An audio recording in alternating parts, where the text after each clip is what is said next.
mature subject matter. Viewer discretion is advised. I've been using medical marijuana to manage my pain for the past 5 years.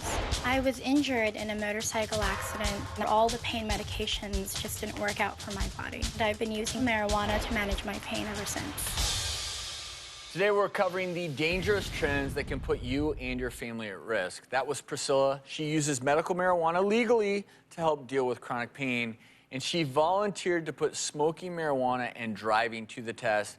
And we're going to show you what happened in just a moment. But I do want to clarify, Priscilla, you're under doctor supervision, you take marijuana legally, and you agreed to do this simulation for us. Yes, I wanted to prove and really find out the facts of what the effects are behind the wheel. So we had Drive Square simulation systems set up a real car with a computerized simulator that allowed Priscilla to drive in virtual space while she was high on marijuana. Here's how it went.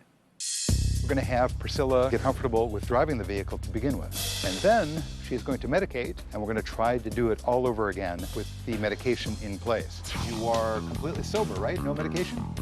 Nope. No medication, all right. So whenever you're ready, go ahead and hit the gas.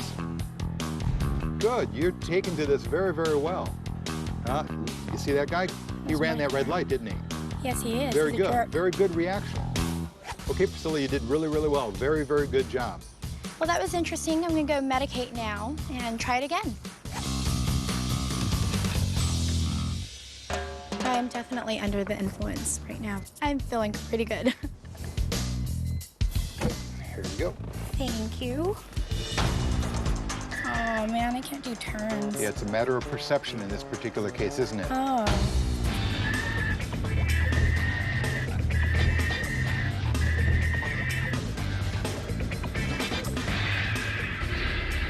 Oh, God.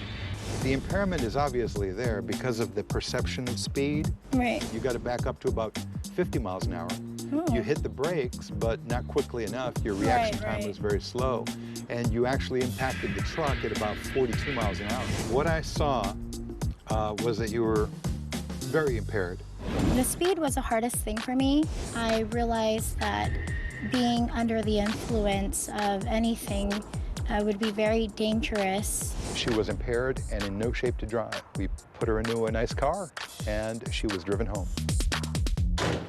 I think a lot of people who they use something regularly, whether it's a stimulant or a depressant, whether it's legal or illegal, they think they're okay to drive. They do not have the judgment required to realize, like in that experiment, that it's not safe. Some people don't equate, drinking and driving, alcohol, the same way with the things you just mentioned. And guess what? They can impair you as much, and in certain cases, impair you more than drinking. People think with marijuana that they're maybe driving safer because you tend to go slower, but you lose the ability to judge time and distance.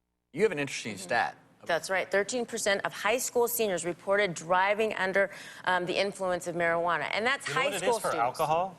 The same. It's 14%. So it's about the same, alcohol versus marijuana. And it should be 0%. Yeah, it should be 0. So clearly, Priscilla, your experience, how would you describe it? Well, I felt that my judgment was slightly changed, but it's because of that difference that you should never get behind the wheel to injure yourself or possibly injure someone else. So Priscilla, that's it's the not right worth the message risk. we wanted to send, and she couldn't have said any better.